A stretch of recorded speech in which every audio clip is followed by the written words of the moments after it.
Hello friends, কেমন আছো তোমরা সবাই? আমি শর্মি। আমার নতুন আরও একটা ভিডিওতে তোমাদেরকেও ওয়েলকাম জানাচ্ছি। দেখতে পাচ্ছ আজও আমরা তিনজন কিন্তু একই রকম কালারের ড্রেস পরে বেরিয়ে পড়েছি সেজেগুজে। আজকেও কিন্তু আমরা বিয়েবাড়ি যাচ্ছি। বিয়েবাড়িটা কিন্তু আবার আমাদেরই পাড়াতে, যদিও ইনভাইটেশন পেয়েছিলাম কলেজ থেকেই। অ্যাকচুয়ালি এই যে দাদাটার বিয়ে, বেসিক্যালি এই দাদাটি কিন্তু আমাদের কলেজের হস্টেল চালায়, তো সেক্ষেত্রে ইনভাইটেশন কলেজ থেকেই পেয়েছিলাম। এদিকের বাড়ি কিন্তু আবার আমাদেরই পাড়াতে। সেক্ষেত্রে বিয়েবাড়িতে যাওয়ার পরে দেখছি সমস্ত পরিচিত সব লোকজন চলে এসেছে। আর এখানে যার বিয়ে তাকে আমরা আর খুঁজে পাচ্ছি না।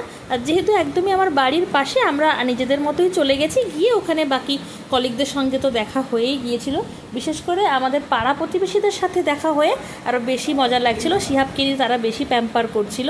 এই দেখো অংশুমান দাঁড়িয়ে দাঁড়িয়ে পকোড়া খাচ্ছে। অংশুমানকে তো তোমরা চিনতেই পেরেছো, যে দাদার দোকান থেকে আমরা মাছকাবাড়ি কিনি, সেই দাদার ছেলে, শিহাবের খুবই প্রিয় দাদা।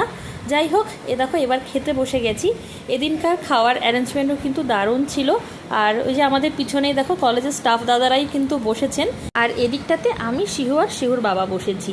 এদিনও কিন্তু শিহুকে আগে ভাগে খাইয়ে নিচ্ছি, কারণ যদি ওর সাথে আমাকে খেতে বসতে হয় তাহলে আমাকে একদমই খেতে দেয় না, ভীষণই ডিস্টার্ব করে। তো সেই জন্য আগে ওকে খাইয়ে তারপরে কাউকে একজনকে দিয়ে দেবো, কারণ আগেই বললাম যেহেতু পাড়ার লোকজন রয়েছে, তারপরে না হয়তো আমরা খাবো।